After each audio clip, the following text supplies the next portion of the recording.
강원도 깊은 산세가 첩첩이 겹쳐진 청명곡의 끝자락에는 속세의 소음이 닿지 않는 기묘한 정적이 감돌고 있었으며 그 정적을 깨고 검은색 세단 한 대가 거친 비포장 도로를 비틀거리며 올라오고 있었다. 차량의 외건은 먼지로 뒤덮여 있었으나 그 안에는 강성그룹의 후계자이자 현재 대한민국 재계에서 가장 주목받는 젊은 사자라 불리는 강진혁이 삐끼 없는 얼굴로 뒷좌석에 깊게 몸을 묻은 채 창밖을 응시하고 있었다. 그의 눈가는 지난 5년 동안 단 한 번도 깊은 잠에 들지 못한 사람. 특유의 검붉은 그림자가 짙게 내려앉아 있었고 날카로운 턱선은 신경질적으로 변해버린 그의 성격을 고스란히 반영하듯 차갑게 얼어붙어 있었다. 진혁의 비서인 김 실장은 운전대를 잡은 손에 땀을 쥐며 백미러를 통해 상사의 안색을 살폈으나 진혁의 차가운 시선이 닿자마자 황급히 고개를 숙였고 차 안의 공기는 마치 얼음장처럼 차갑게 식어버렸다. 스위스의 최고급 클리닉과 뉴욕의 저명한 정신과 전문의들조차 포기해버리니 지독한 불면증은 단순히 육체적인 피로가 아니라 5년 전 그날의 참혹했던 기억이 심장에 박아넣은 보이지 않는 칼날과도 같은 것이었다. 진혁은 이제 약물조차 듣지 않는 자신의 육체가 한계에 다다랐음을 직감하며 마지막 희망이라는 허무맹한 소문을 따라했기에 심산유곡의 무명 치료사를 찾아온 스스로의 처지가 비참하게 느껴졌다. 마침내 차가 멈춰선 곳은 낡았지만 단정한 기운이 설린 전통 한옥이었고 마당 한가운데에서는 무명옷을 입은 한 여성이 말없이 약재를 말리며 햇살 아래 고요하게 움직이고 있었는데 그녀가 바로 한서였다. 서한은 거창한 환영의 인사도 없이 그저 담담한 눈빛으로 차에서 내리는 진혁을 바라보았는데 그녀의 눈동자는 마치 깊은 호수처럼 맑으면서도 상대의 영혼, 깊은 곳을 꿰뚫어보는 듯한 기묘한 위압감을 풍기고 있었다.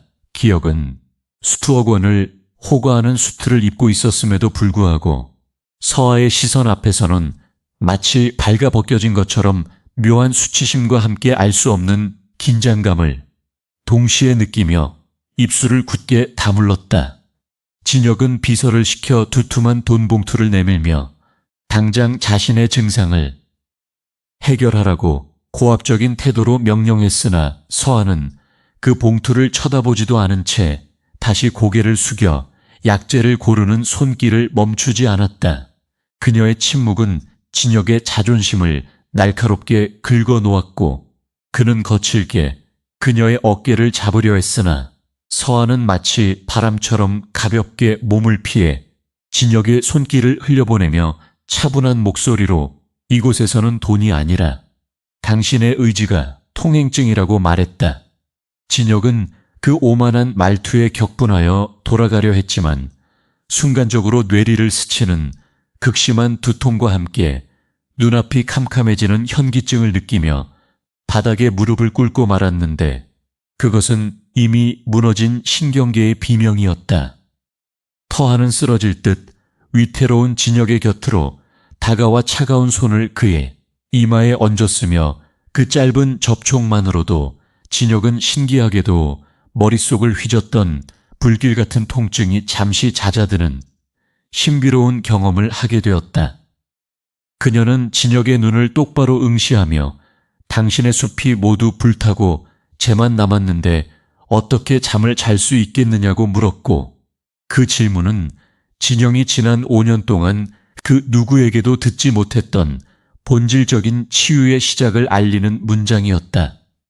진혁은 그녀의 눈동자 속에서 처음으로 죽음의 공포가 아닌 생소한 평온함을 발견했으며 자신을 옥죄던 강성그룹의 무게와 가문의 암투를 잠시 잊은 채 그녀가 이끄는 대로 한옥의 문턱을 넘었다. 서아는 진혁을 잡고 소박한 방으로 안내한 뒤 그에게 화려한 수트를 벗고 거친 삼배 옷으로 갈아입을 것을 요구했는데 이는 그룹의 정점에서 있던 진혁에게는 상상조차 할 수 없는 모욕적인 일이었으나 그는 이미 저항할 힘조차 상실해 있었다.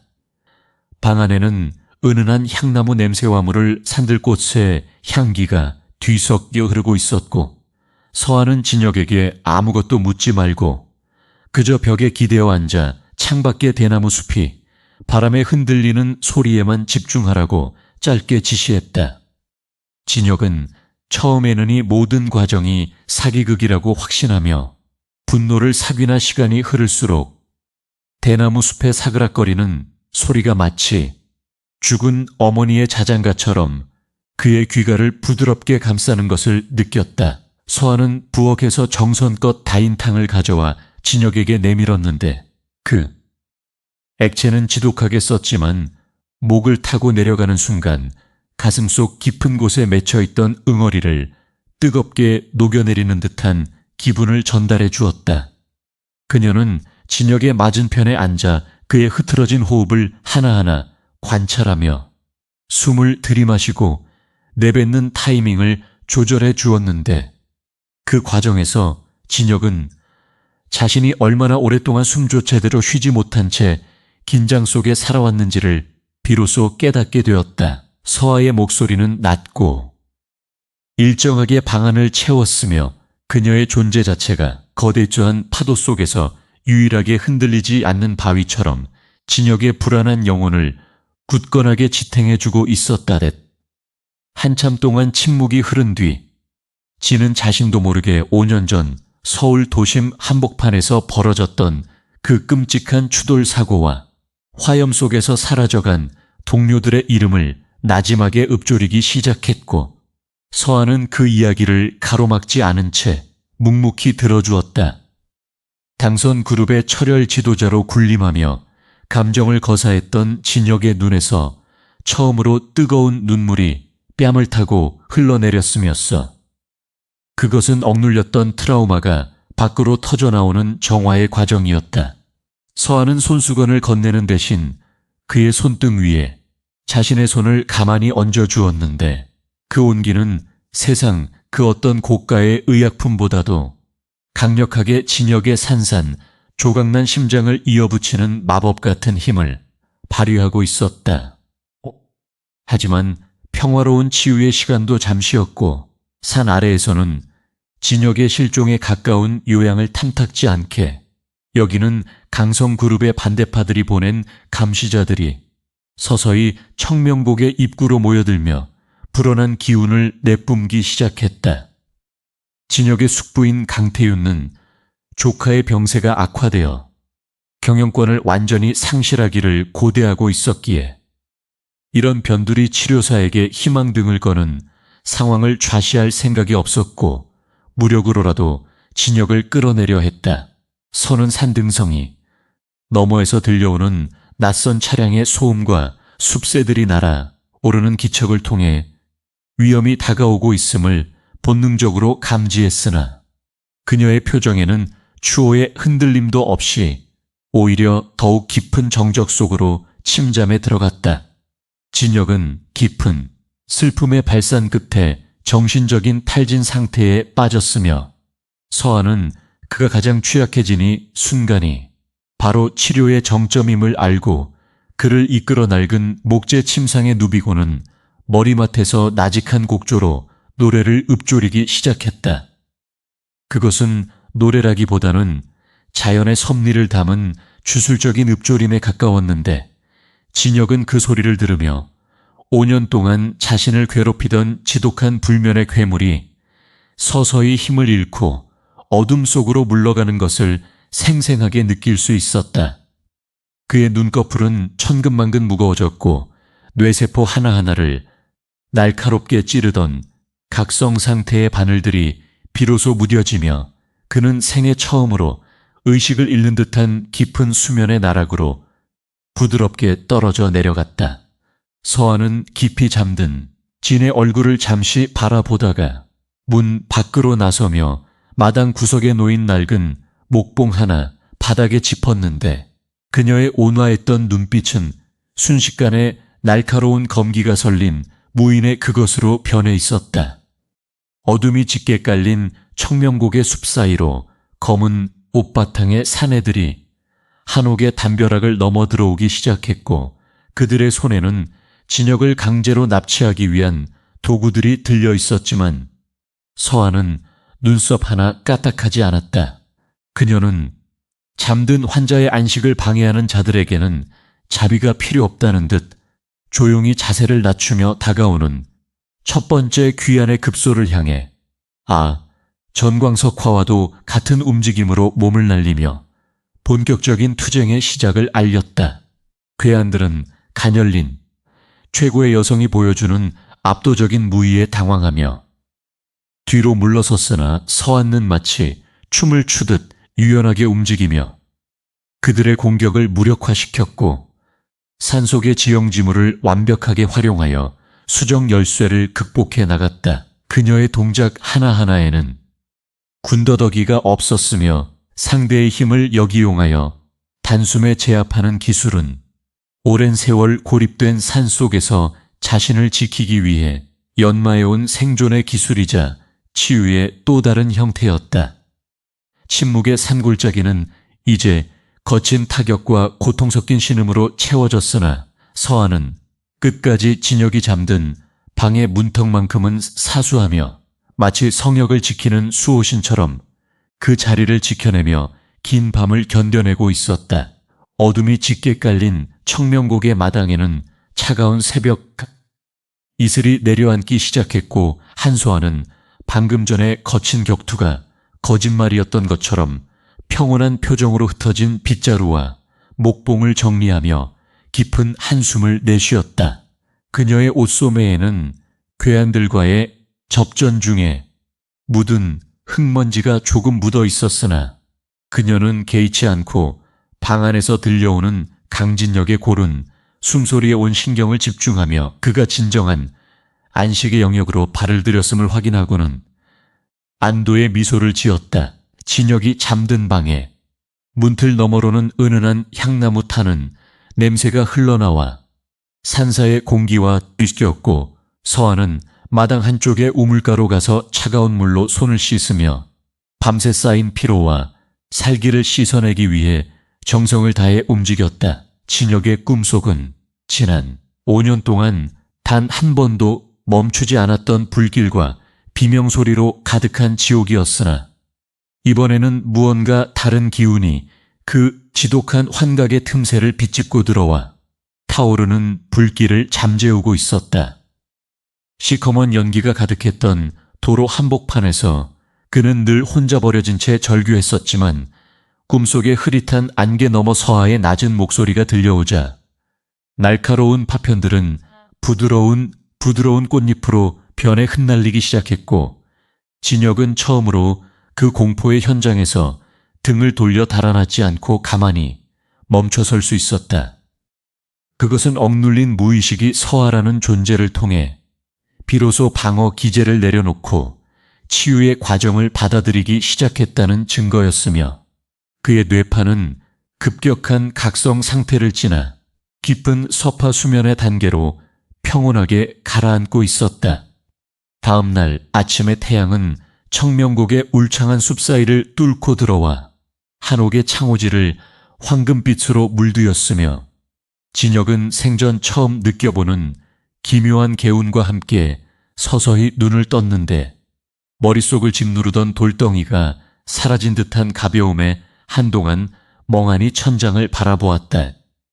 그는 자신이 지금 어디에 있는지조차 잠시 잊어버릴 정도로 깊은 잠에 취해 있었고 손가락 하나 까딱하기 힘들 정도로 온몸의 근육이 이완되어 있는 상태를 경험하며 이것이 바로 사람들이 말하던 평범한 아침의 감각임을 깨닫고 전율했다. 침상에서 몸을 일으키자 어제의 그 고압적이었던 재벌 후계자의 모습은 간대없고 오직 삶에 대한 경외심을 회복한 한 남자의 유약하고도 진실한 눈빛만이 거울 속에 자신을 투영하고 있었다.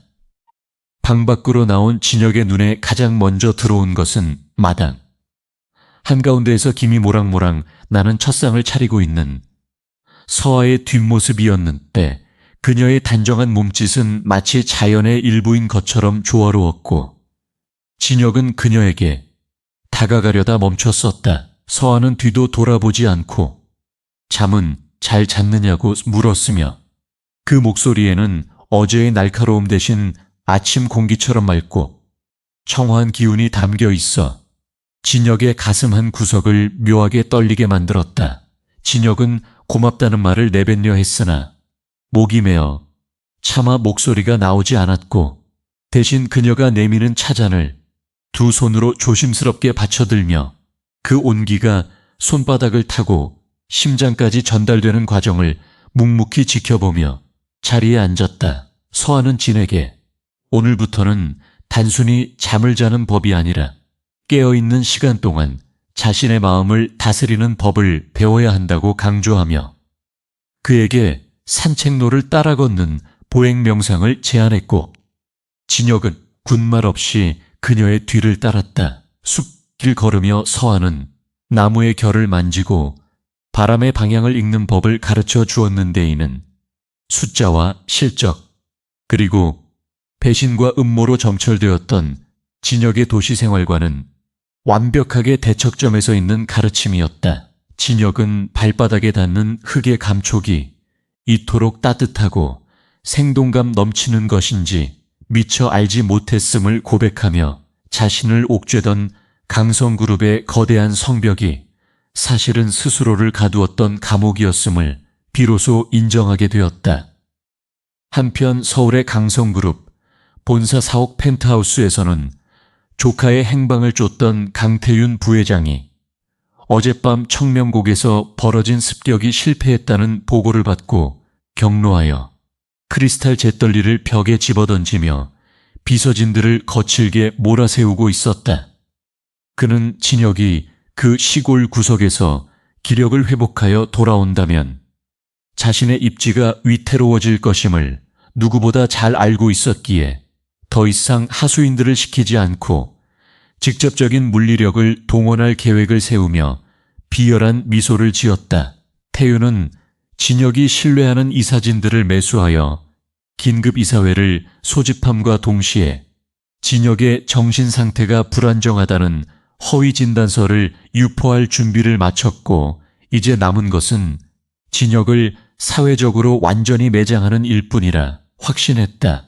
청명곡의 평화는 태윤의 음모와는 상관없이 기퍼만 갖고 서하는 진혁에게 자신이 사용하는 특수 발효된 약초 오일을 건네며 직접 자신의 관자놀이를 마사지하는 법을 가르쳤는데 그 과정에서 두 사람의 손가락이 미세하게 스치며 묘한 긴장감이 흘렀다. 진혁은 서화의 얼굴을 가까이서 마주하며 그녀의 피부에서 풍기는 은은한 풀 냄새와 단단하게 다져진 눈매 속에 숨겨진 고독을 발견했고 그녀 역시 자신만큼이나 깊은 사연을 품고 산속으로 숨어든 존재임을 직감적으로 느꼈다. 서아는 진혁의 시선을 피하지 않고 똑바로 응시하며 강한 자일수록 부러지기 쉽다면은 유연하게 휘어질 줄 아는 대나무처럼 마음의 근육을 키워야 한다고 조언했고 진혁은 그 말을 가슴 깊이 새겼다.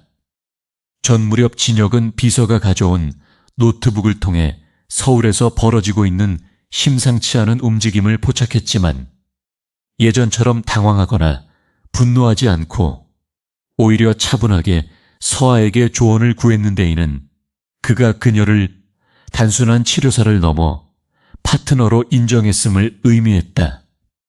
서아는 화면 속의 복잡한 도표들을 잠시 살피더니 적의 공격이 가장 날카로울 때가 바로 그들의 허점이 가장 크게 드러나는 순간이라며 진혁이 가진 패를 성급하게 보여주지 말고 상대가 스스로 무덤을 파괴 유도하라는 대담한 전략을 제시했다. 진혁은 시골 소녀로만 알았던 서하의 통찰력이 웬만한 전략가들보다 뛰어나다는 사실에 감탄하며 그녀의 배경에 대해 의구심을 가졌으나 그녀는 그저 산이 가르쳐준 이치일 뿐이라며 말을 아꼈다. 밤이 되자 서하는 진혁을 데리고 마을 뒷산의 절벽 끝으로 올라가 쏟아질 듯한 별빛 아래에서 명상을 이어갔는데 그곳에서 진혁은 자신의 5년 전 사고가 단순한 운전 부주의가 아니라 차량의 브레이크가 사전에 조작되었던 계획적인 암살 시도였음을 처음으로 타인에게 고백했다. 그는 그동안 아무에게도 말하지 못했던 진실을 털어놓으며 눈물을 흘렸고 서하는 말 없이 그의 곁을 지키며 반바람을 막아주었는데 그 순간 두 사람 사이에는 말로 설명할 수 없는 강력한 유대감과 운명적인 신뢰가 싹트기 시작했다. 진혁은 이제 단순히 불면증을 치료하는 것을 넘어 자신의 삶을 무너뜨린 배우, 세력을 처단하고 서하와 같은 순수한 영혼들이 지켜내는 가치들을 수호하겠다는 새로운 삶의 목적을 가지게 되었다. 하지만 그들의 평화로운 시간은 오래가지 않았고 치읓 같은 어둠을 뚫고 수십 대의 차량 전조등이 청명곡 입구를 비추며 거대한 괴음과 함께 강태윤이 보낸 용병 조직이 마을을 포위하기 시작했는데 이번에는 어제의 어설픈 건달들과는 차원이 다른 전문 무장 인력들이었다. 뜨야. 서하는 진혁을 한옥의 가장 안쪽 비밀 공간으로 피신시키려 했으나 진혁은 더 이상 도망치지 않겠다며 서하의 손을 잡고 자신이 직접이 사태를 매듭짓겠다고 선언하며 눈빛에 서린 살기를 숨기지 않았다. 그는 이제 예전에 유약하고 병든 환자가 아니라 서하의 치유를 통해 강인한 정신력과 명석한 두뇌를 회복한 진정한 포식자의 모습으로 돌아와 있었고 서하는 그런 진혁의 변화를 흡족하게 바라보며 자신도 끝까지 함께하겠노라 약속했다. 용병들의 우두머리는 한옥 마당으로 당당하게 걸어들어와 진혁의 신병을 인도할 것을 요구하며 총기를 과시했으나 서하는 이미 마당 곳곳에 설치해둔 함정과 향을 이용한 환각수를 발동시켜 그들의 시야를 어지럽히기 시작했다. 안개처럼 피어오른 특수한 향료는 용병들의 평각을 마비시켰고 진혁은 그 틈을 타 어둠 속에서 유령처럼 움직이며 적들을 하나하나 소리 없이 제압해 나갔는데 그 움직임은 서하에게 배운 유연함과 본래 가지고 있던 결합된 예술적인 액션에 가까웠다. 서하 역시 자신의 목을 휘두르며 진혁의 등 뒤를 완벽하게 방어해 주었고 두 사람은 마치 수십 년을 함께 호흡해 온 동료처럼 환상적인 조화를 선보이며 압도적인 숫자의 적들을 공포로 몰아넣었다. 전투가 끝난 뒤 진은 생포한 용병의 휴대전화를 빼앗아 강태윤에게 직접 전화를 걸어 낮은 목소리로 자신이 곧 서울로 올라갈 것이니 목을 닫고 기다리라는 경고를 남겼고 그 목소리에는 그 어떤 위협보다 무서운 확신이 서려 있었다. 태윤은 전화기 너머에서 들려오는 진혁의 건강하고 힘있는 목소리에 경악하며 온몸을 떨었고 자신이 건드려서는 안 돼 잠자는 사자의 코털을 건드렸음을 그제야 깨닫게 되었지만 이미 주사위는 던져진 후였다. 진혁은 서하를 바라보며 이제 자신의 전쟁터는 서울이지만 그곳에 당신의 지혜가 필요하다며 동행을 요청했고 서하는 잠시 망설이다가 그가 완성할 정의의 끝을 보고 싶다며 기꺼이 그의 손을 맞잡고 산을 내려갈 준비를 마쳤다. 청명곡의 밤하늘은 갑작스럽게 몰려온 먹구름에 뒤덮였고 돼지를 적시는 굵은 빗줄기가 한옥의 기와 지붕을 사정없이 때리기 시작하며 불길한 전조를 알렸다. 강진혁은 창가에 서서 빗소리를 들으며 자신의 내면에서 끓어오르는 복수심과 서하가 일깨워준 평온함 사이에 기묘한 균형을 느끼고 있었는데 그 순간 숲속에서 들려오는 금속성의 마찰음이 그의 신경을 날카롭게 자극했다. 그는 본능적으로 서하가 머무는 뒷돌로 향했으며 그곳에서 그녀가 빗물에 젖은 머리카락을 쓸어 넘기며 담담하게 낡은 창고에 문을 열고 무언가를 꺼내는 모습을 목격하게 되었다. 서아의 손에 들린 것은 단순한 농기구가 아니라 정교하게 제작된 흑색의 접이식, 삼단봉과 여러 개의 투용 단검들이었으며 그녀의 눈빛은 이미 평범한 약초군의 것이 아니었다. 진혁은 그녀의 정체에 대해 다시 한번 거대한 의구심을 품었으나 지금은 질문을 던질 여유가 없었고 어둠 속에서 나타난 그림자들이 한옥의 담벼락을 넘어 마당으로 침투하기 시작했다.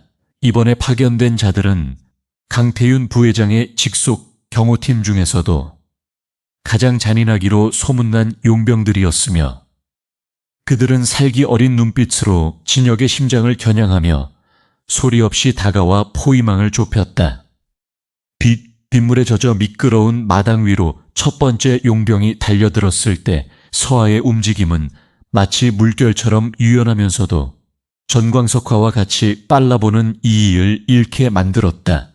그녀는 상대의 육중한 공격을 가볍게 흘려보낸 뒤 3단봉을 이용해 적의 경추와 무릎 관절을 정확히 타격하여 단일의 기동력을 상실하게 만들었으며 그 과정에서 단 한 채 망설임도 보이지 않았다. 진혁은 그녀의 투쟁을 지켜보며 자신이 알던 가녀린 소녀의 환상이 산산조각 나는 것을 느꼈고 동시에 그녀의 등 뒤에서 뿜어져 나오는 압도적인 투기에 압도되어 잠시 숨을 멈추었다.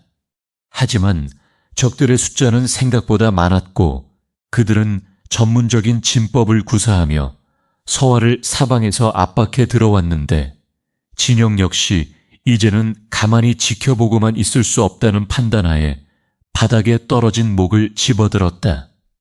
불면증으로 인해 쇠약해졌던 그의 육체는 서아의 탕과 치료 덕분에 놀라울 정도로 회복되어 있었고 그의 내면에 잠들어 있던 야성적인 감각들이 빗소리와 함께 깨어나기 시작했다.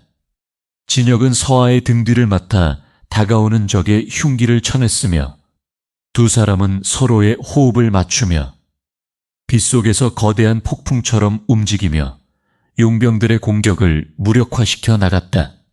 서아는 전투 도중에도 진혁의 상태를 체크하며 그가 무리하지 않도록 동선을 조절해 주었는데 그녀의 이런 세심함은 전장이라는 극한의 상황 속에서도 빛을 발하며 진혁에게 무한한 신뢰감을 심어주었다 댓.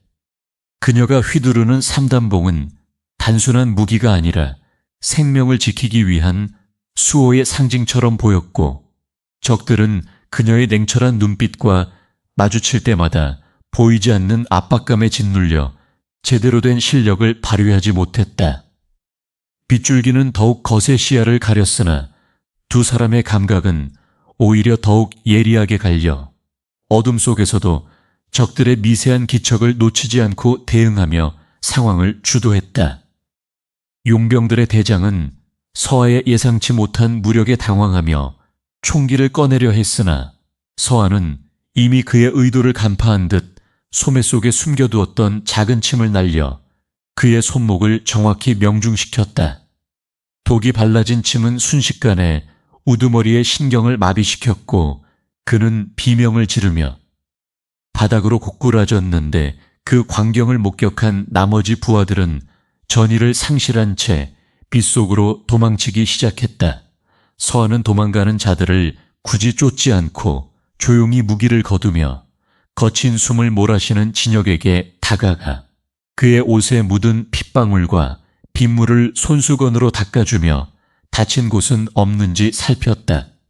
진혁은 비로소 안정을 되찾으며 그녀에게 대체 정체가 무엇이냐고 물었으나 서아는 그저 미소를 지으며 자신은 그저 숲을 지키는 사람일 뿐이며 때로는 잡초를 뽑기 위해 가시를 세워야 할 때도 있다고 대답했다. 그녀의 말에는 깊은 철학적 함의가 담겨 있었고 진혁은 그녀가 가진 힘의 원천이 단순히 신체적인 단련뿐만 아니라 세상을 바라보는 깊은 통찰력에서 나온다는 것을 비로소 이해하게 되었다.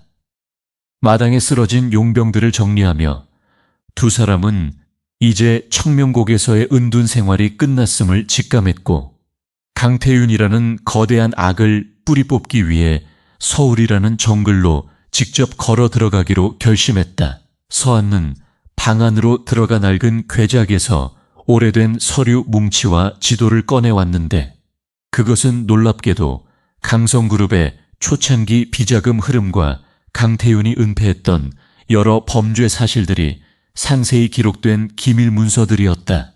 그녀의 아버지는 과거 강성그룹의 회계 책임자였으나 태윤의 음모에 휘말려 목숨을 잃었고 그녀는 복수의 때를 기다리며 이곳 산속에서 실력을 연마하며 진혁과 같은 기회가 오기를 기다려왔던 것이다. 진혁은이 사실에 전율하며 자신을 치료해 준 것이 단순한 우연이 아니라 운명적인 만남이었음을 깨달았고 서아의 눈동자 속에 설린 서늘한 복수의 불꽃을 보며 그녀와 끝까지 함께할 것을 맹세했다. 다음날 새벽 빗줄기가 찾아들고 안개가 자욱하게 깔린 산길을 내려오며 진혁은 서아에게 서울에서의 생활이 낯설고 힘들 수 있다고 걱정했으나 서아는 오히려 자신이 진혁을 지켜줄 테니 걱정 말라며 당당하게 앞장섰다. 그녀의 걸음걸이에는 한치의 흔들림도 없었으며 산골처녀의 소박한 옷차림 속에서도 감출 수 없는 고귀한 품격과 강인한 의지가 뿜어져 나와 진혁의 마음을 든든하게 채워주었다. 진혁은 차 뒷좌석에 앉아 멀어져가는 청명곡을 바라보며 자신이 다시 돌아올 때는 모든 어둠을 걷어내고 서아와 함께 평화로운 잠을 잘 수 있는 세상을 만들겠노라 다짐하며 주먹을 불끈 쥐다 차 안의 정적 속에서 진혁은 노트북을 열어 서울의 상황을 실시간으로 확인했고 강태윤이 이미 임시이사회를 소집하여 자신의 해만을 상정하려 한다는 긴급 뉴스를 접하며 입가에 싸늘한 미소를 띄웠다. 그는 옆자리에 앉아 창밖의 풍경을 평온하게 감상하고 있는 서화를 보며 그녀가 가진 독특한 치유의 힘과 진략이 서울의 삭막한 비즈니스 세계에서 어떤 파장을 일으킬지 기대하는 마음을 갖게 되었다. 서화는 진혁의 시선을 느낀 듯 고개를 돌려 그의 눈을 맞추며 이제부터가 진짜 시작이라며 그가 잃어버렸던 왕자를 되찾는 과정에서 자신이 그림자가 되어 모든 위협을 제거하겠다고 나직하게 읊조였다.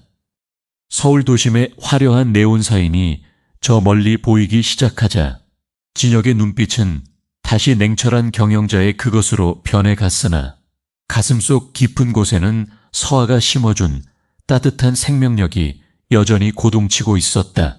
그는 비서에게 전화를 걸어 은밀하게 믿을 만하니 사진들을 소집하라는 명령을 내렸고 서아는 자신의 짐가방 속에 숨겨진 날카로운 단검들을 다시 한번 점검하며 사냥을 앞둔 맹수처럼 몸을 낮추었다.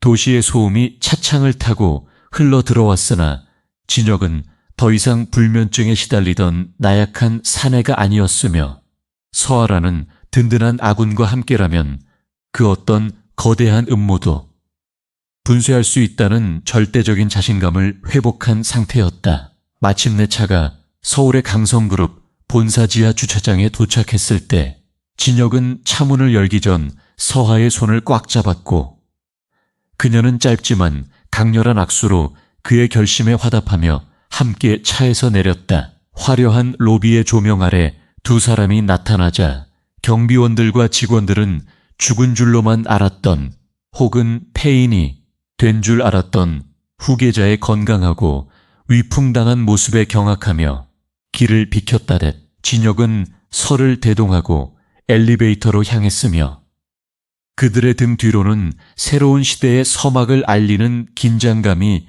팽팽하게 감돌았고 강태윤의 몰락을 예고하는 서늘한 복수의 서곡이 서울의 밤길을 가르며 울려 퍼지기 시작했다.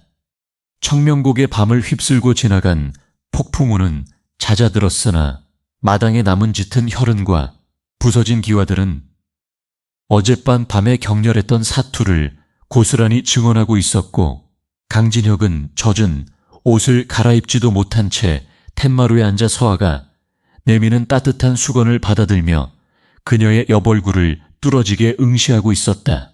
서아는 평소와 다름없는 무심한 표정으로 자신의 팔뚝에 난 가벼운 찰과상을 소독하고 있었지만 그녀의 손길에는 망설임이 없었으며 진혁은 그녀가 보여준 압도적인 무력이 단순히 자신을 지키기 위한 수단이 아니라 오랜 세월 동안 갈고 닦은 생존의 기술임을 직감하며 가슴 한 구석에서 알 수 없는 전율과 경외심이 동시에 피어오르는 것을 느꼈다. 그동안 도심의 화려한 조명 아래 수많은 여성을 만나왔던 진혁이었지만 이토록 단단하고 깊은 내면을 가진 여성을 마주한 것은 처음이었기에 그는 자신이 처한 위기 상황조차 잊은 채 서아라는 존재가 뿜어내는 기묘한 매력에 깊이 침잠에 들어갔고 그녀가 건네는 말 한마디를 마음의 이정표로 삼아 무너졌던 자아를 다시 세우기 시작했다. 진혁은 이제 그녀가 단순한 시골드기 소녀가 아니라는 사실을 확신하며 서아의 정체에 대해 조심스럽게 물었으나 서아는 대답 대신 낡은 목재함에서 빛바른 사진 한 장과 두툼한 장부를 꺼내 그에게 건넸는데 그 사진 속에는 젊은 시절에 서아의 아버지와 진혁의 아버지가 어깨동무를 하고 활짝 웃고 있는 모습이 담겨 있었다. 서아의 아버지는 과거 강성그룹의 핵심 브레인이자 진혁의 아버지가 가장 신뢰했던 회계 책임자였지만 강태윤의 검이라는 누명을 휘말려 의문의 사고로 세상을 떠났고 소아는 그날 이후 복수의 칼날을 갈며 아버지가 남긴 최후의 비자금 장부를 수호하며 이곳 산골에서 때를 기다려왔던 것이었다. 진혁은 장부의 첫 페이지를 넘기자마자 나타나는 익숙한 필체와 강태윤의 직인이 찍힌 불법 자금 흐름도를 보며 온몸에 소름이 돋는 것을 느꼈고 자신이 그토록 믿었던 가문에 이런 사실은 자신의 부모를 죽음으로 몰아놓고 자신까지 폐인으로 만들려 했던 악마였다는 사실에 치를 떨며 주먹을 굳게 쥐었다. 진혁은 장부의 내용을 훑어보며 강태윤이 지난 10년 동안 그룹의 자금을 어떻게 세탁하고 정계 인사들에게 뇌물을 뿌려왔는지에 대한 충격적인 진실을 마주하게 되었고 자신이 겪었던 5년 전의 교통사고 역시 태윤이 경영권을 완벽하게 장악하기 위해 설계한 정교한 살인 미수 사건이었음을 깨닫고 분노로 몸을 떨었다. 서아는 진혁의 떨리는 손을 조용히 맞잡으며 지금의 분노는 독이 될 뿐이니 그 에너지를 차가운 이성으로 바꾸어 적의 심장을 꿰뚫는 화살로 만들어야 한다고 조언했고 진혁은 그녀의 맑은 눈동자를 보며 끓어오르는 감정을 억누르고 다시금 냉철한 포식자의 눈빛을 회복하며 그녀와 함께할 반격의 시나리오를 머릿속으로 그리기 시작했다. 이제 단순한 환자와 치료사라는 관계를 넘어 공동의 적을 둔 강력한 복수의 동맹이 결성되었으며 청명곡의 정적은 이제 폭풍 전야의 긴장감으로 변해 그들이 앞으로 마주해야 할 거대한 악과의 전쟁을 조용히 준비하고 있었다.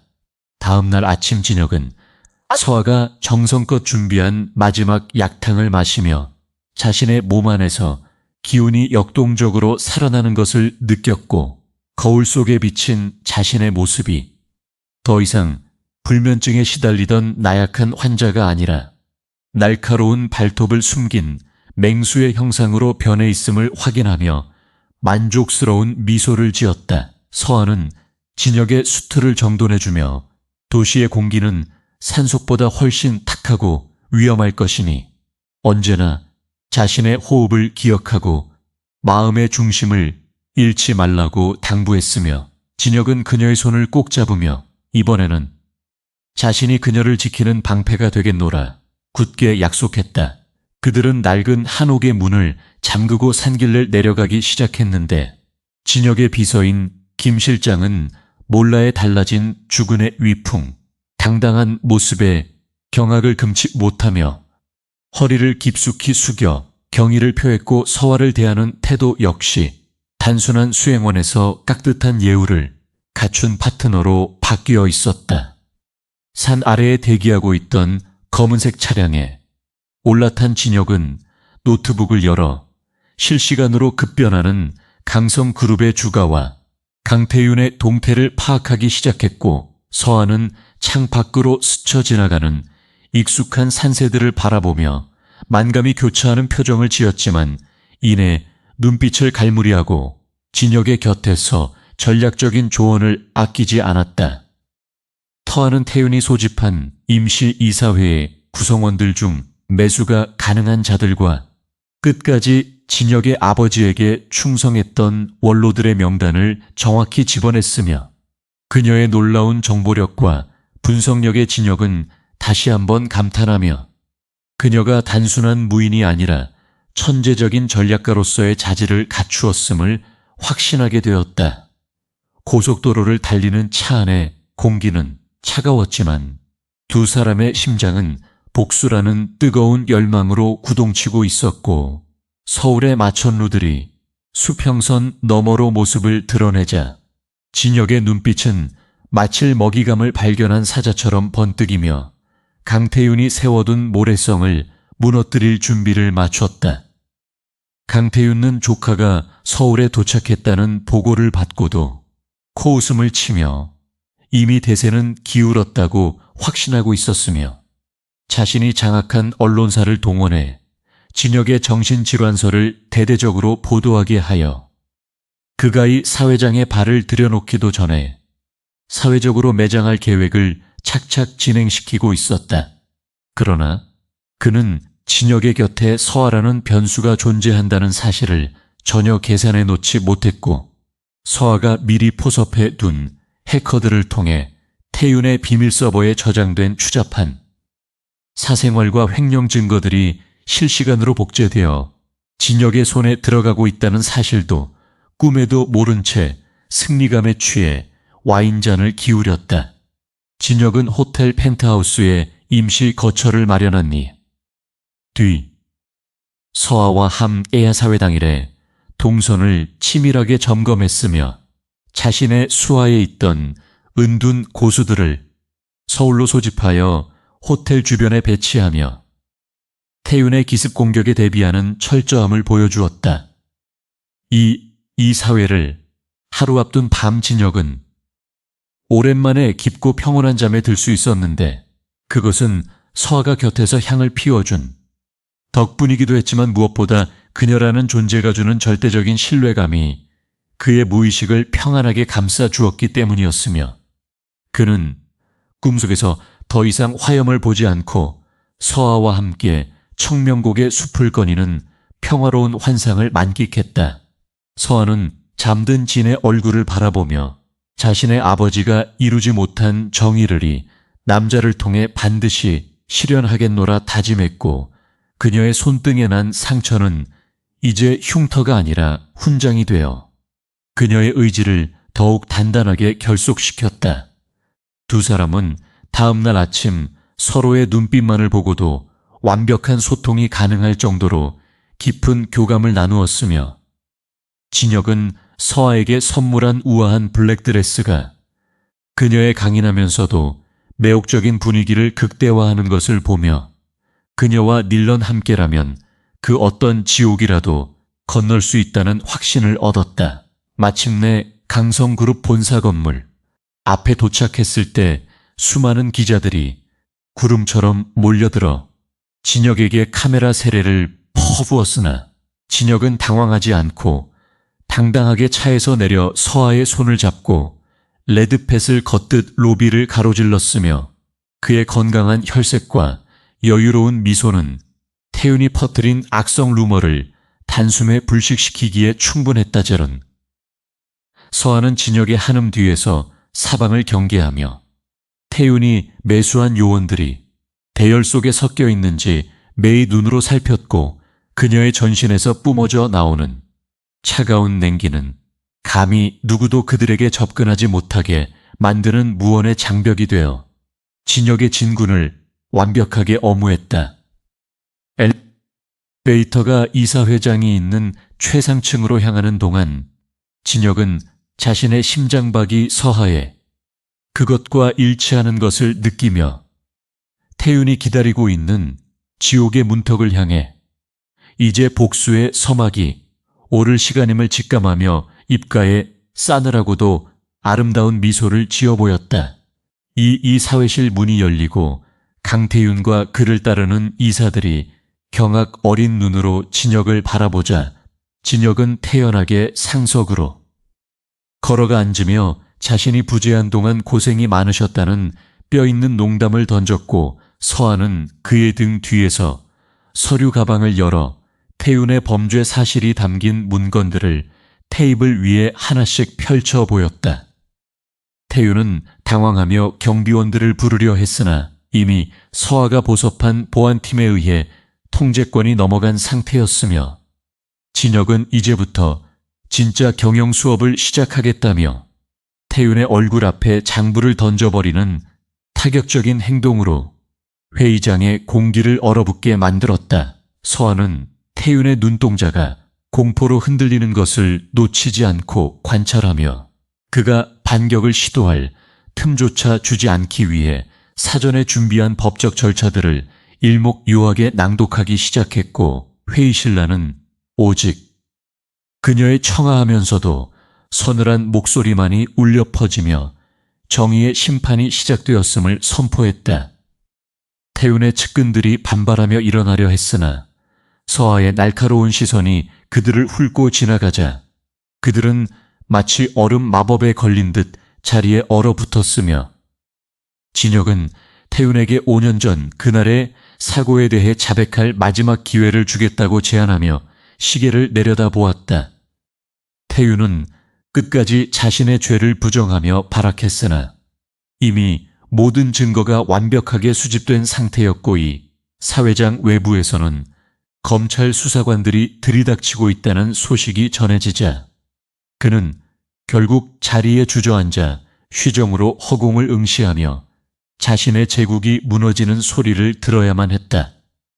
진역은 서하를 바라보며 고개를 끄덕였고 서하는 조용히 회의실을 빠져나가 외부의 위협 요소들을 완벽하게 차단하며 진역이 오롯이 자신의 힘으로 가문의 지부를 돌려내고 새로운 질서를 세울 수 있도록 묵묵히 자신의 역할을 수행하며 승리의 여신처럼 그 자리를 지켰다.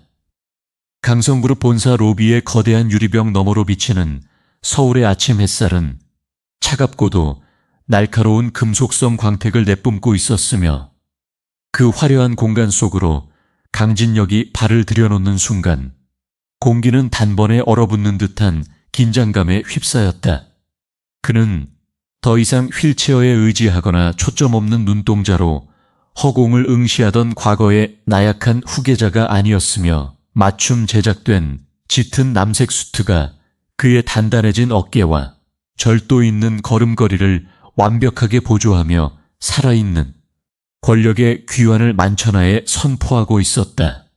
로비에 모여있던 직원들은 약속이라도 한 듯 좌우로 갈라져 길을 터주었고 진역은 그들의 경악 섞인 시선을 한 몸에 받으면서도 단 한 번의 흔들림 없이 엘리베이터를 향해 직진하며 자신의 제국을 되찾기 위한 첫 번째 진군을 시작했다.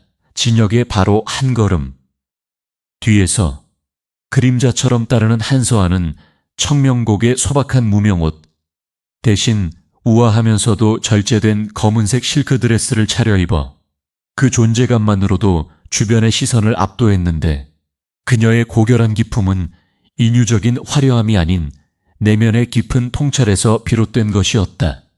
그녀의 눈동자는 로비 곳곳에 배치된 보안 요원들의 미세한 움직임과 숨겨진 카메라의 위치를 순식간에 파악하며 진역의 안전을 위한 보이지 않는 방어막을 형성하고 있었고 그녀의 손에는 전략적 가치가 높은 기밀 서류 가방이 단단히 쥐어 있었다.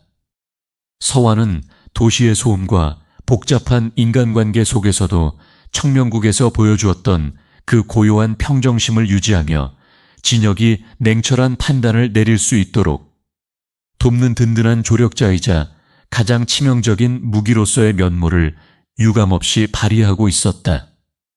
초고속 엘리베이터가 최상층 집무실에 도착하고 문이 열리자마자 마주한 강태윤 부회장의 얼굴은 충격과 공포로 인해 일그러져 있었으며 그는 조카의 건강한 모습이 도저히 믿기지 않는다는 듯 손에 든 만년필을 바닥에 떨어뜨리며 허두음을 지어 보였다. 기억은 삼촌의 당혹감을 비웃듯 여유로운 미소를 지으며 그의 맞은편 가죽 소파에 깊숙이 몸을 묻고 앉아 그동안 자신이 비운 자리를 관리하느라 고생이 많았다는 가시돋친 인사를 건넸고 서하는 진혁의 옆에 서서 태윤의 미세하게 떨리는 눈꺼풀과 거친 호흡을 관찰하며 그의 심리적 붕괴가 시작되었음을 감지했다.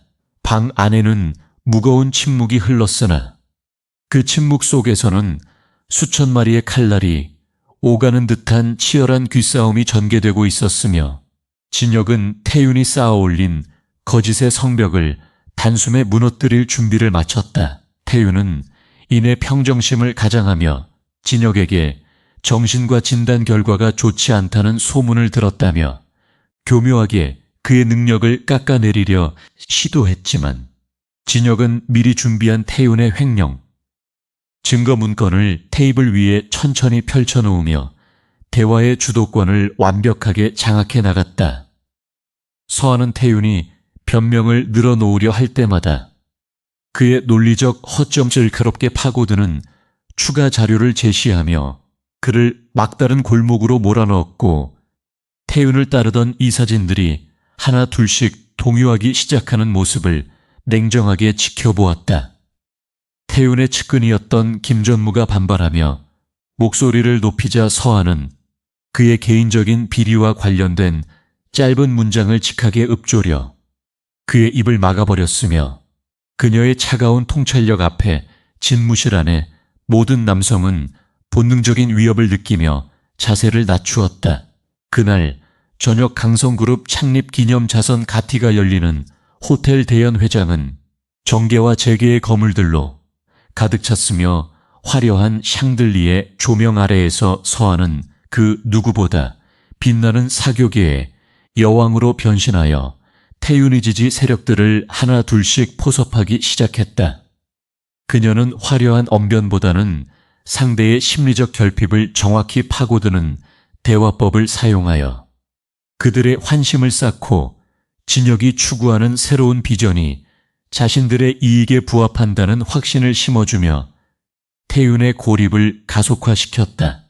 연장 한 구석에서 이를 지켜보던 태윤은 자신의 수하들을 시켜 서하에게 모욕을 주려 했으나 서하는 오히려 그들의 저급한 도발을 우아한 유머로 받아 가해자들을 사교기에 웃음거리로 만들어버리는 대담함을 보여주어 참석자들의 찬을 이끌어냈다.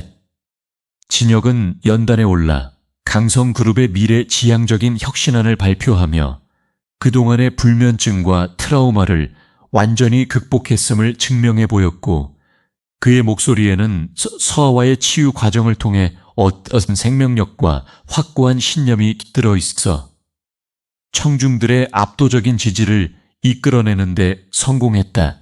발표가 끝난 뒤 진혁과 서하는 연회장 발코니에서 잠시 휴식을 취하며 서울의 화려한 야경을 바라보았는데 진혁은 서하의 손을 잡으며 이곳의 빛이 청명곡의 별빛보다 아름답지는 않지만 그녀가 곁에 있기에 견딜 수 있다고 진심 어린 고백을 전했다.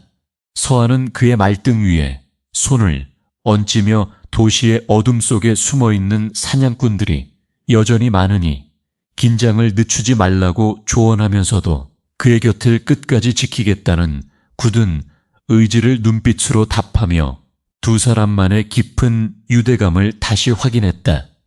하지만 태윤은 최후의 수단으로 진의 과거 사고와 관련된 가짜 목격자를 매수하여 언론에 폭로하려는 음모를 꾸미고 있었으며 그 배후에는 해외 거대 자본과 결탁하여 그룹의 핵심 기술을 유출하려는 더 큰 매국적 계획이 숨어 있음이 서하의 정보망에 포착되었다. 서하는 진혁에게의 사실을 보고하며 단순히 태윤을 제거하는 것을 넘어 그룹 내부의 썩은 뿌리를 완전히 돌려내야 한다고 강조했고, 진혁은 그녀의 조언에 따라 태윤을 함정으로 유인하기 위한 이중첩자 작전을 세우며 더욱 치밀하게 움직였다. 두 사람은 밤 늦게까지 전략 회의를 이어갔으며 진혁은 서하의 비상한 두뇌와 단호한 결단력에 다시 한번 감탄하며 그녀가 단순한 연인이 아니라 자신의 운명을 함께 짊어질 유일한 동반자임을 확신하며 가슴찬 감동을 느꼈다. 태윤의 사주를 받은 킬러들이 호텔 지하 주차장에서 진혁을 습격하려던 순간 서하는 미리 매복해두었던 자신의 경우 인력들과 함께 직접 현장에 나타나 전광석화와 같은 무기로 그들을 제압하며 진혁의 신변을 완벽하게 보호하는 무력 시위를 펼쳤다. 그녀는 쓰러진 괴한의 목에 차가운 단검을 들이며 배우를 자백하게 만들었고, 그 전 과정을 고화질 카메라로 녹화하여 태윤의 살인교사 혐의를 입증할 결정적인 물증을 확보하는 철저함을 보여주어 진혁을 놀라게 했다. 주차장의 차가운 공기 속에서도 서하의 숨소리는 흐트러짐이 없었으며 그녀는 피 묻은 손을 닦으며 진혁에게 이제 사냥개들을 치웠으니 주인을 잡으러 갈 시간이라고 담담하게 말하며 다시금 냉혹한 사냥꾼의 본능을 일깨워 그를 이끌었다. 강태윤 부회장은 자신의 모든 계획이 실패로 돌아갔음을 직감하고 해외 도피를 준비하며 비밀 금고의 자금을 챙기려 했으나 이미 그의 모든 계좌는 진혁과 서하가 미리 손을 써둔 법원 명령에 의해 동결된 상태였으며 그의 진무실문을 열고 들어온 것은 경찰이 아닌 진혁이었다. 진혁은 태윤에게 당신이 망가뜨린 수많은 사람의 인생에 대한 대가를 치러야 할 것이라고 일가하며 서하가 가져온 증거, 영상과 장부를 들이밀었고 태윤은 결국 무릎을 꿇으며 구걸하듯 용서를 빌었으나 진혁의 눈에는 오직 차가운 정의의 불꽃만이 일렁이고 있었다. 서는 문가에서 그 광경을 지켜보며 아버지의 억울한 죽음이 드디어 빛을 보게 되었음을 느끼며 가슴속 깊은 곳에서 뜨거운 눈물이 차올랐으나 그녀는 끝까지 의연함을 잃지 않고 진혁의 승리를 묵묵히 지원했다. 성공적인 복수와 경영권 방어 이후 진혁은이 사회를 통해 대대적인 인적 쇄신을 단행했고 서하를 그룹의 공식적인 전략자문위원으로 임명하여 그녀의 능력을 공식적으로 인정받게 했으며 두 사람의 관계는 단순한 로맨스를 넘어선 강력한 파트너십으로 발전했다. 진혁은 이제 밤마다 괴롭히던 악몽에서 완전히 벗어나 서하가 가르쳐준 호흡법으로 깊은 잠에 들 수 있게 되었고 서하 역시 산골에 고립된 생활에서 벗어나 세상 밖으로 나와 자신의 재능을 정의롭게 사용하는 법을 배우며 새로운 삶의 의미를 찾아나갔다. 두 사자가 장악한 강성그룹은 이제 탐욕의 상징이 아닌 혁신과 상생의 아이콘으로 변모하기 시작했으며 그들의 앞날에는 여전히 많은 도전이 기다리고 있었지만 서로를 향한 절대적인 믿음이 있기에 그들은 두려움 없이 전진할 수 있었다. 당성그룹 본사옥의 거대한 유리, 벽면을 때리는 빗줄기는 마치 분노한 짐승의 포효처럼 들려왔으며 그 서늘한 기운은 회장실의 무거운 공기를 더욱 압도하고 있었는데 강태윤 부회장은 벼랑 끝에 몰린 쥐처럼 비열한 미소를 지으며 마지막 독수를 준비하고 있었다. 그는 이미 매수한 대형 언론사들을 통해 한소아가 정체불명의 약물을 사용하여 강진혁의 정신을 지배하고 있다는 허위 제보를 퍼뜨렸고 인터넷 포털 사이트에는 그녀가 과거 산골에서 사교적인 주술로 사람들을 노했다는 자극적인 가짜 뉴스가 도배되기 시작했다. 태우는 진혁이 5년 전 사고로 인해 심각한 인지 장애를 겪고 있으며 서아라는 사기꾼에게 가스라이팅을 당해 그룹의 공적 자금을 사적으로 유출하고 있다는 프레임을 씌워이 사회에서 그를 연구 제명하려는 대담한 음모를 가동했다. 사무실 소파에 앉아 태블릿 PC로 자신을 향한 비난 여론을 확인하던 서아의 눈동자에는 흔들림이 없었으나 그녀의 손가락 끝은 미세하게 떨리고 있었는데 그것은 두려움이 아니라 자신을 위해 방패를 자처하는 진혁에 대한 미안함과 태윤의 저급한 수법에 대한 깊은 경멸이었다. 진혁은 그런 그녀의 곁으로 다가와 따뜻한 차 한 잔을 내밀며 세상의 모든 소음이 당신을 공격해도 나는 당신이 청명곡에서 내게 주었던 그 고요한 평화를 기억한다며 그녀의 손을 꽉 잡았고 그 짧은 접촉만으로도 두 사람 사이에는 그 어떤 언론 보도보다 강력한 진실의 유대감이 형성되었다. 진혁은 이제 단순히 자신의 복수를 위해 서를 이용하는 것이 아니라 그녀의 명예를 지키는 것이 자신의 생존보다 더 중요하다는 것을 깨달았고 그의 눈빛은 적의 심장을 돌려낼 듯한 냉혹한 검사처럼 날카롭게 벼려졌다. 이 사회가 열리기 직전 강태윤은 최후의 수단으로 서아를 은밀히 불러내어 거액의 수표와 해외 도피용 여권을 제시하며 진혁의 정신 상태가 불안정하다는 증언을 하면 목숨만은 살려주겠다고 협박했지만 서아는 그 가소로운 제안에 차가운 실소를 터뜨리며 태윤의 얼굴에 수표를 던져버렸다.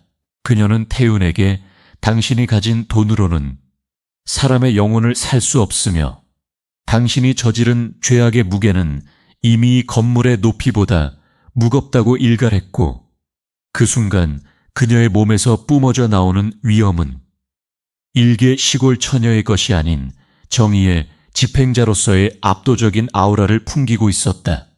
그 선은 이미 진혁과 함께 태윤이 해외 페이퍼 컴퍼니를 통해 비자금을 조성했던 결정적인 서버 데이터를 복구해둔 상태였으며 그 데이터 속에는 태윤이 5년 전 진혁의 차량 브레이크를 조작하라고 지시했던 음성 녹취 파일까지 포함되어 있었다.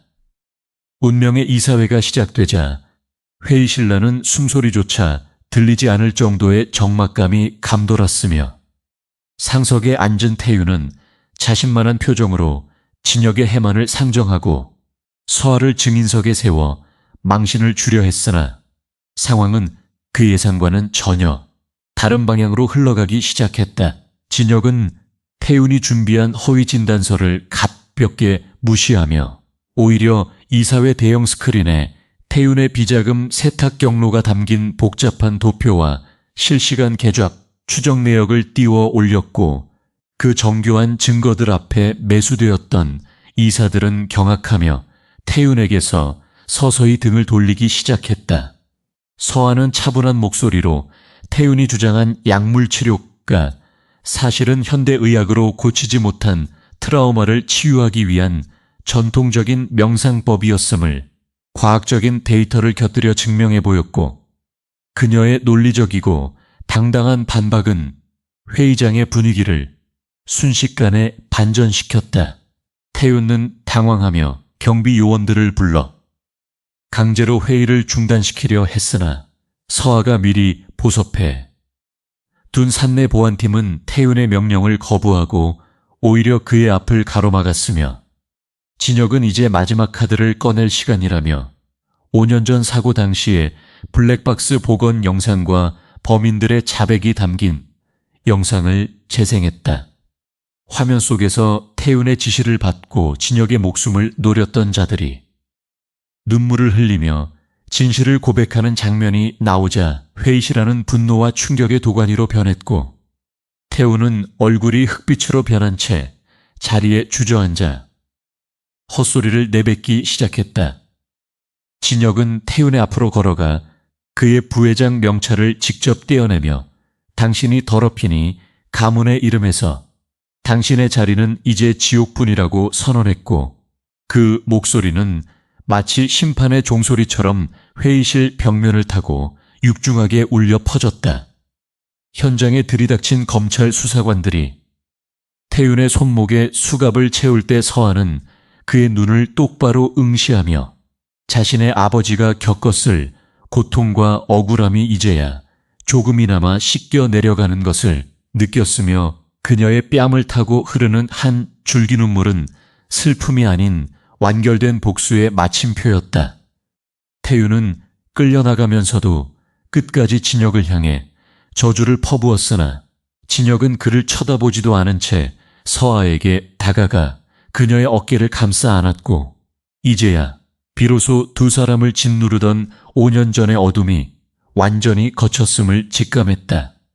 이사들은 진혁의 놀라운 경영 능력과 위기 대처 능력에 압도되어 만장일치로 그를 자기 회장으로 추대했으며 강성그룹은 이제 탐욕의 역사를 뒤로하고 진혁과 서아가 꿈꾸는 새로운 정의의 시대를 맞이할 준비를 마쳤다.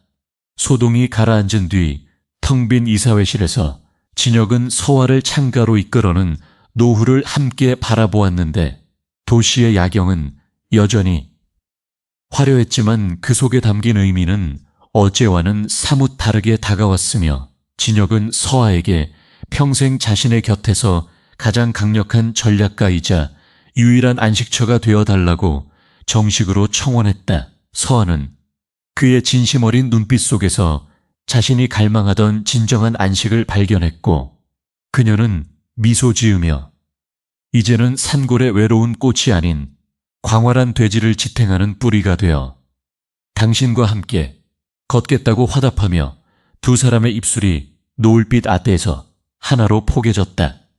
그들의 사랑은 피린내. 나는 복수극 속에서 피어난 가장 아름다운 결실이었으며 앞으로 마주할 수많은 비즈니스의 전쟁터에서도 서로를 향한 변치 않는 신뢰가 가장 날카로운 검이자 견고한 방패가 될 것임을 확신하며 그들은 새로운 시작의 첫 발을 내디다. 하지만 태윤의 몰락으로 모든 것이 끝난 것은 아니었으며 그가 해외 자본과 결탁했던 세력들은 여전히 강성그룹의 핵심 기술을 노리고 수면 아래에서 움직이고 있었기에 진혁과서는 승리의 기쁨에 도취되지 않고 곧바로 그룹의 방어 체계를 재정비하는 고도의 지략 대결에 착수했다.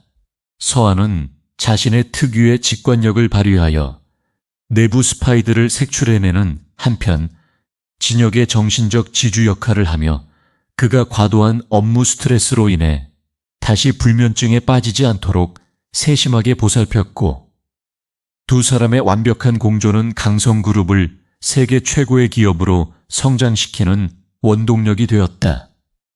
그들은 이제 단순히 부와 권력을 가진 재벌 커플이 아니라 정의를 구현하고 사람의 마음을 치유하는 새로운 형태의 리더십을 선보이며 사회 전반에 긍정적인 파장을 일으키는 존경받는 인물로 거듭나게 되었다. 복수가 끝난 뒤 서한은 청명곡의 약초밭 그룹 차원제 사회공헌재단으로 전환하여 가난한 환자들을 위한 무료 치유 센터를 건립했고 진혁은 그곳을 자주 찾아 자신의 초심을 되새기며 서아와 함께 흙을 만지고 땀을 흘리는 소박한 일상의 행복을 만끽하는 여유를 가지게 되었다. 그들은 가끔씩 청명곡의 밤하늘을 보며 자신들이 건너온 심연의 시간들을 회상했고 그 지독한 어둠이 있기에 서로라는 빛을 더 찬란하게 발견할 수 있었음을 감사하며 손을 맞잡고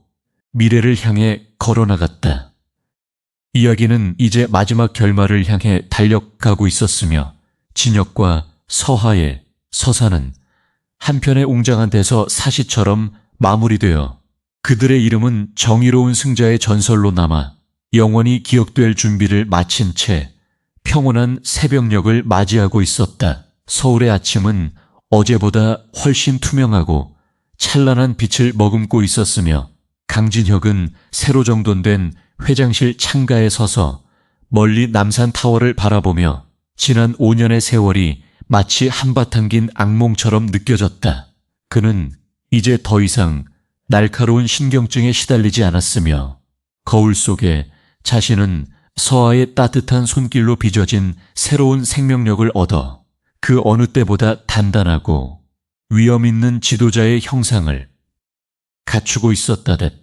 그의 등 뒤로 조용히 다가온 서아는 아무런 말 없이 그의 어깨에 가벼운 가디건을 걸쳐 주었으며 그 미세한 온기만으로도 진혁은 자신이 거대한 도시의 정점에서 있는 이유가 단순히 권력을 잡기 위함이 아니라 사랑하는 사람을 지키기 위함임을 절실히 깨달았다. 두 사람은 한참 동안 침묵 속에 잠겨 번잡한 도심의 소음을 내려다보았고 그 정적은 세상 그 어떤 화려한 승장가보다도 깊은 울림을 주며 그들이 쟁취한 평화가 얼마나 소중한 것인지를 다시금 일깨워 주었으며 이제는 돌아갈 준비를 마친 사람처럼 홀가분한 표정을 지어 보였다.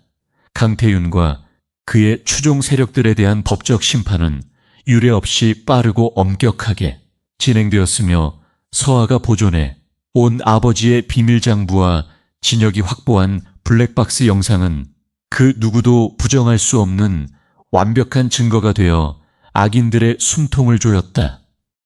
검찰 수사 결과 강성그룹의 비자금은 전개 깊숙한 곳까지 뻗어 있었으나 진혁은 이를 과감히 폭로함으로써 기업의 투명성을 제고하는 승부수를 띄웠고 대중들은 그의 용기 있는 결단에 뜨거운 박수를 보내며 강성그룹을 새로운 시대의 아이콘으로 추대했다. 태윤은 감옥 안에서도 자신의 죄를 뉘우치지 못한 채 헛된 권력을 부르짖었으나 이미 세상은 그를 잊어가고 있었으며 그가 쌓아올린 탐욕의 성벽은 서아의 차가운 지압과 진혁의 뜨거운 정의 앞에 한 줌의 재가 되어 흩어지고 말았다.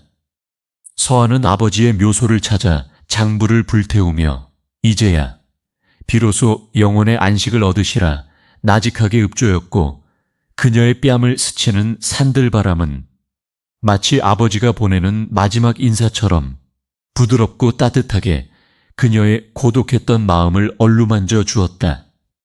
그룹의 경영권이 안정되자 진혁은 가장 먼저 한서아의 아버지인 한 전문의 명예회복을 위한 대대적인 특별위원회를 구성하였고 과거에 조작된 횡령사건이 강태윤의 단독 범행이었음을 공식적으로 발표하며 유가족에게 진심 어린 사과와 보상을 전했다. 서아는 강성그룹의 공식적인 전략자문위원으로 추대되었으나 그녀는 화려한 직함보다는 진혁의 곁에서 그의 마음을 돌보는 반려자이자 가장 냉철한 조언자로서의 역할에 더 큰 행복을 느꼈으며 두 사람의 결합은 단순한 정략 결혼이 아닌 영혼의 공명이었다. 그들은 서울의 마천루 숲속에서도 청명곡에서 배운 자연의 섭리를 잊지 않기 위해 펜트하우스 옥상에 작은 약초 정원을 가꾸며 그곳에서 자라나는 풀냄새를 맡으며 도시의 삭막함을 이겨내고 서로의 상처를 보듬으며 더욱 깊은 신뢰를 쌓아 나갔다. 진혁은 이제 약물이나 기계의 도움 없이도 서하의 낮은 숨소리만 들리면 언제 어디서든 깊은 잠에 들 수 있게 되었고 그가 누리는 완벽한 안식은 곧 강성, 그룹 전체의 안정이자 새로운 도약을 위한 강력한 에너지가 되어 조직 구석구석으로 퍼져나갔다. 사건이 모두 마무리된 어느 늦은 가을날 진혁은 서아와 함께 자신들의 인연이 시작되었던 청명곡의 낡은 한옥을 다시 찾았으며 그곳은 여전히 세상의 소음과는 동떨어진 채 고요하고 신성한 기운을 내뿜고 있었다. 마당에 떨어진 낙엽을 밟으며 두 사람은 처음 만났던 날의 서툴고 날카로웠던 기억들을 회상하며 웃음 지었고 진영은 그곳의 대나무 숲길 끝자락에 있는 작은 정자에서 서아에게 영원한 사랑의 맹세가 담긴 반지를 건네며 정식으로 청혼했다.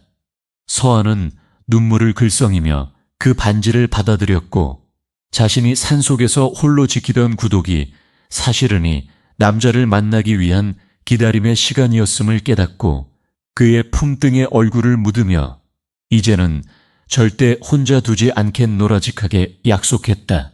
산 아래에서 들려오는 개울물 소리와 숲 새소리는 두 사람의 약혼을 축하하는 축가처럼 감미롭게 올려 퍼졌고 그들의 실루엣은지는 노을빛에 녹아들어 한 폭의 아름다운 수화처럼 청명곡의 풍경 속에 영원히 박제되는 듯한 경건함을 자아냈다.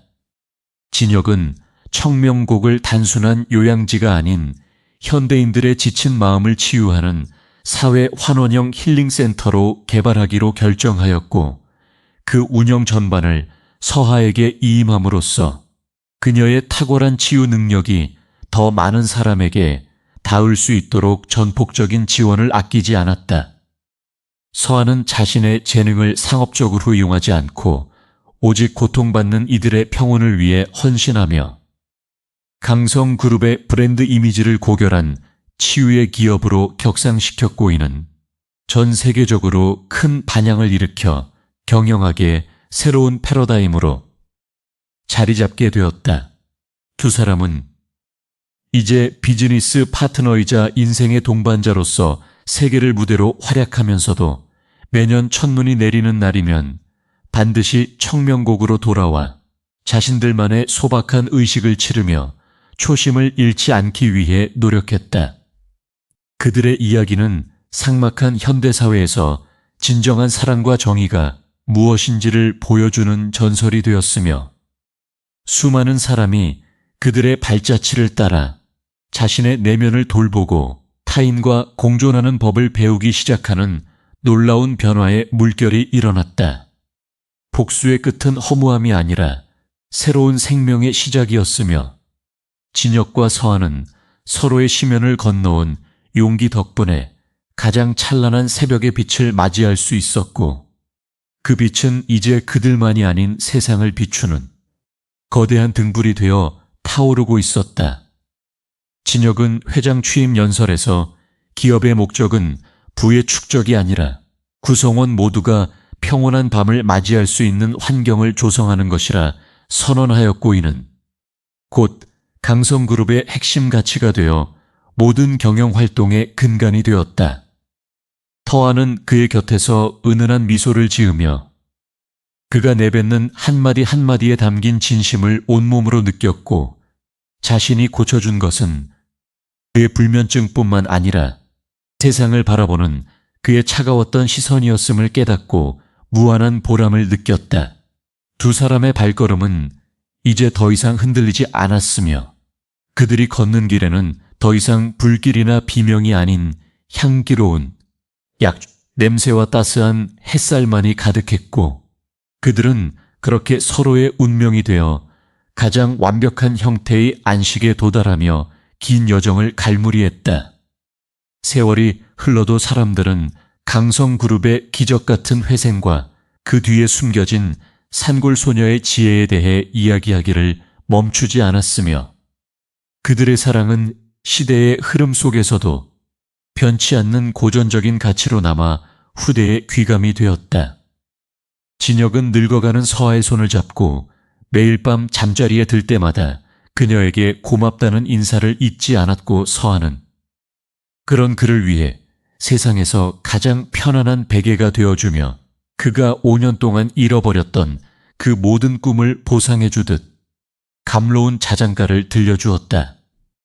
그들의 저택, 지하에 마련된 비밀 서고에는 태윤의 몰락 과정과 청명곡의 치유 기록이 담긴 방대한 문서들이 보관되어 있었으나 그것은 이제 경계의 대상이 아닌 정의가 승리했다는 역사의 증거로서만 존재할 뿐이었다. 마침내 모든 갈등의 매듭이 풀리고 진정한 화해와 용서가 대지 위에 내려앉자 청명곡의 숲은 더욱 푸르러졌고 그곳을 스치는 바람은 언제나처럼 맑고 청아하게 불어와 두 사람의 영원한 평화를 축복하며 대단원의 막을 내렸다. 에필로그로서의 짧은 기록을 남기자면 강태윤의 사후, 그의 전 재산은 사회에 환원되어 불우한 환경에서 자라나는 아이들을 위한 교육기금으로 사용되었으며 이는 진혁과 서아가 의도한 가장 완벽한 형태의 정화 작업이었다. 진혁과 서하 사이에서 태어난 아이들은 어머니의 지혜와 아버지의 강인함을 고스란히 물려받아 편견 없는 시선으로 세상을 바라보는 인재로 성장하였고, 강성그룹은 대를 이어 인류의 평화에 기여하는 명문 가문의 기틀을 확고히 다졌다.